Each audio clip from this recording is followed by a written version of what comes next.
Assalamualaikum warahmatullahi wabarakatuh. Selamat pagi dan salam sejahtera buat kita semua. Ketemu lagi di pertemuan kedua semester genap kelas 7. Silakan dibuka buku paketnya di halaman 190 bab 4 dinamika interaksi manusia. Jadi sebelum kita mulai pelajaran hari ini, semoga kita semua dalam keadaan sehat-sehat walafiat. Amin. Baiklah, setelah dibuka halaman 190, simak baik-baik penjelasan tentang interaksi. Jadi sebelum ke materi, tanpa kita sadari setiap hari itu kita melakukan interaksi. Ya, jadi interaksi itu apa? Jadi setiap hari kita berbicara dengan teman, dengan orang tua, walaupun bisa juga lewat alat komunikasi atau HP ya. Jadi interaksi itu ada yang secara langsung, ada yang secara tidak langsung. Kalau tidak langsung itu kita berkomunikasi lewat WA, HP, telepon. Nah, itu interaksi secara tidak langsung. Kalau secara langsung itu misalnya kalian berbicara langsung dengan orang tua kalian, dengan teman kalian. Jadi interaksi itu adalah komunikasi, ya. Oke, kita lanjutkan ke materi selanjutnya. Tujuan pembelajaran. Jadi tujuan pembelajaran kita hari ini yang pertama adalah mengidentifikasi dinamika interaksi manusia dengan lingkungan alam. Mengidentifikasi, yang kedua mengidentifikasi keterkaitan antara komponen lingkungan alam. Yang ketiga mendeskripsikan interaksi manusia dengan lingkungan. Jadi lingkungan itu dibagi menjadi 4. Yang pertama lingkungan alam, yang kedua lingkungan sosial, yang ketiga lingkungan budaya dan lingkungan ekonomi. Jadi itu tujuan pembelajaran kita di bab 4 kali ini. Selanjutnya, apa itu interaksi? Jadi interaksi tadi adalah komunikasi. Jadi komunikasi itu bisa secara langsung dan bisa secara tidak langsung. Jadi interaksi adalah suatu bentuk hubungan timbal balik antara individu dengan individu, individu dengan kelompok, kelompok dengan individu. Jadi apa itu individu dengan individu? Itu adalah seperti kita main catur, ya, cuma berdua saja, berinteraksinya, berkomunikasinya cuma berdua, A dan B, misalnya seperti itu.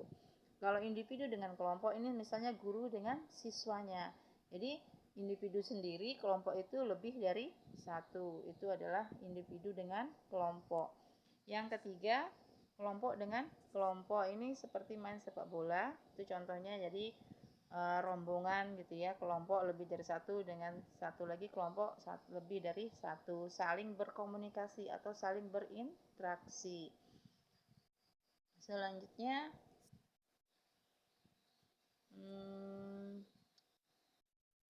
bagaimana dinamika interaksi manusia dengan lingkungan hidupnya. Nah, jadi bagaimana dinamikanya? Dinamika interaksi manusia dengan lingkungan, kehidupan manusia tidak dapat dipisahkan dari lingkungannya. Contoh, kita bernapas dari udara, dari lingkungan sekitar. Lingkungan mempengaruhi perkembangan kehidupan manusia baik secara langsung maupun tidak langsung. Di komponen lingkungan dapat dibedakan menjadi 4. Yang pertama abiotik, 2 biotik, 3 sosial, dan 4 adalah budaya. Jadi di sini kita mempelajari lingkungan yang bisa diperbarui dan lingkungan yang tidak bisa diperbarui. Ya, kita lanjutkan. Lingkungan abiotik. Lingkungan abiotik adalah lingkungan hidup yang terdiri atas benda hidup seperti tanah, udara, dan batuan. Nah, udara, tanah, batuan ini tidak bisa diperbarui. Jadi abiotik adalah komponen lingkungan yang tidak dapat diperbarui. Sedangkan biotik, lingkungan hidup terdiri dari makhluk hidup seperti manusia, tumbuhan, hewan, dan jasad ternik. Jadi jasad ternik itu maksudnya hewan yang sudah lama mati gitu ya. Biotik adalah komponen lingkungan yang dapat diperbaharui. Seperti daur ulang sampah itu yang maksudnya yang bisa diperbarui. Selanjutnya, perhatikan gambar di halaman 192. Silakan kalian buka buku paket kalian. Halaman 192. Jadi di situ ada gambar pedesaan dan perkotaan. Pasti beda ya cara hidupnya di desa dengan di kota. Mungkin di desa masih menggunakan eh, apa itu dapur yang tradisional, masih ada yang menggunakan kayu. Sedangkan di kota itu sudah tidak ada lagi yang menggunakan kayu, rata-rata sudah modern semua. Dulu orang petani masih menggunakan sapi atau kerbau untuk membajak sawah. Sekarang sudah menggunakan alat bajak sawah. Jadi interaksi manusia berlangsung melalui dua cara. Yang pertama, manusia dipengaruhi oleh lingkungan. Yang kedua, manusia memiliki kemampuan untuk mengubah lingkungan. Jadi manusia itu mempunyai kemampuan untuk mengubah lingkungannya. Lingkungan bisa ke arah yang positif, bisa juga ke arah yang negatif. Oke, kita lanjutkan. Yang B, di halaman 193, saling keterkaitan antar komponen lingkungan alam. Jadi sangat keterkaitan, manusia itu sangat keterkaitan dengan lingkungan alam. Jadi kita tuh tidak bisa hidup tanpa lingkungan sekitar kita. Setelah memahami konsep pokok lingkungan, mari kita pahami keterkaitannya antara komponen alam, abiotik, dan biotik. Silakan perhatikan halaman 193 tentang gambaran jelas keterkaitan antar komponen lingkungan. Ada 7 contohnya di halaman 193. Yang pertama, di daerah pantai itu termasuk komponen alam. Yang kedua, penduduk, komponen sosial. Yang ketiga, untuk kepentingan pertanian, pemerintahan itu termasuk komponen sosial dan komponen binaan. Yang keempat, meluasnya lahan pertanian itu termasuk komponen binaan. Terus yang kelima, di daerah perkotaan itu termasuk lingkungan binaan dan lingkungan sosial. Yang keenam, di daerah yang berbukit itu termasuk lingkungan alam. Yang terakhir, nomor 7, di daerah tropis itu termasuk lingkungan alam. Jadi kalian bisa baca dulu di halaman 193, poin 1 sampai 7. Itu adalah contoh atau gambaran jelas tentang keterkaitan antar komponen lingkungan. Ya, jadi sangat keterkaitan. Oke, sudah selesai membaca. Kita akan lanjutkan materi selanjutnya. Nah, ini ada gambar Pak Tani atau di persawahan ya, menanam padi. Aktivitas pertanian merupakan interaksi manusia dengan lingkungan. Secara tidak langsung kita sangat memerlukan yang namanya petani, Pak Tani, pertanian, entah itu nanam sawit, nanam sayur, itu sangat kaitannya sangat erat dengan manusia.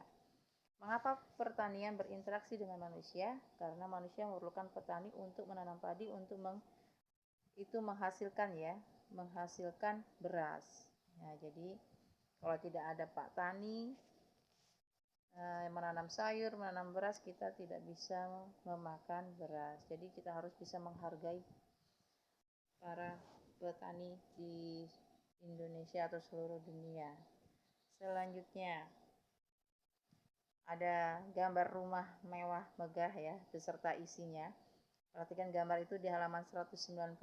Ini adalah salah satu kebutuhan manusia, yaitu mempunyai rumah beserta isinya. Semua bahan dari alam, model rumah itu menjadi gaya hidup atau lifestyle. Jadi rumah itu sangat diperlukan oleh manusia, dan keterkaitannya dengan alam adalah mengambil hasil dari alam, hutan, terutama adalah kayu. Ya, dari kayu itu didapatnya dari lingkungan alam.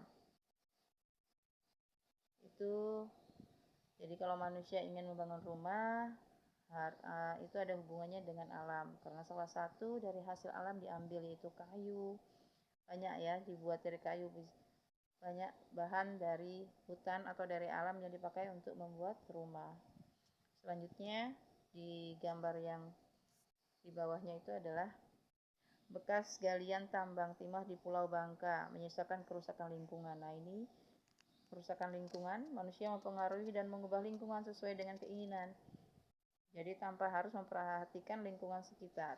Hutan diubah menjadi lahan-lahan pertanian, kemudian menjadi kota. Contohnya manusia saat ini tidak mampu menghentikan bencana alam seperti gempa bumi, gunung meletus, dan lain-lain. Seperti banjir.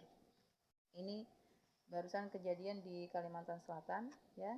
Ini korban banjir, banyak yang kehilangan rumah, harta manusia. Nah, jadi kita harus bersyukur kita di Kalimantan Timur ini khususnya Lombok Sangat dibebaskan dari banjir. Oke, semoga kalian paham sampai sini ya. Silahkan kalian buka di halaman 196. Ada aktivitas individu yang harus kalian kerjakan. Di halaman 196, kerjakan aktivitas individu, kerjakan seperti di buku paket menggunakan tabel. Nah, di tabel itu ada kolomnya, ada 3 kolom yang diminta, yang harus kalian kerjakan. Ini ada peristiwa, dalam kolom 1, kolom 2 adalah penjelasan keterkaitannya. Misalnya Ibu kasih contoh, peristiwa banjir. Nah, keterkaitannya adalah manusia membuang sampah di sembarang tempat. Nah, itu keterkaitannya. Yang satu banjir itu adalah bencana alam. Keterkaitannya dengan manusia apa? Karena manusia membuang sampah di sembarang tempat. Nah, itu salah satu contohnya. Ya, dikerjakan dulu aktivitas individunya. Ibu tunggu sampai jam 5 sore. Ada yang belum paham, silahkan tanyakan di grup ya. Cukup 3 contoh saja yang kalian buat seperti di tabel di halaman 196. Nah, demikian penjelasan Ibu tentang dinamika interaksi manusia dengan lingkungannya. Nanti kita akan lanjutkan lagi ke pertemuan yang ketiga. Ibu akhiri. Assalamualaikum warahmatullahi wabarakatuh. Selamat pagi.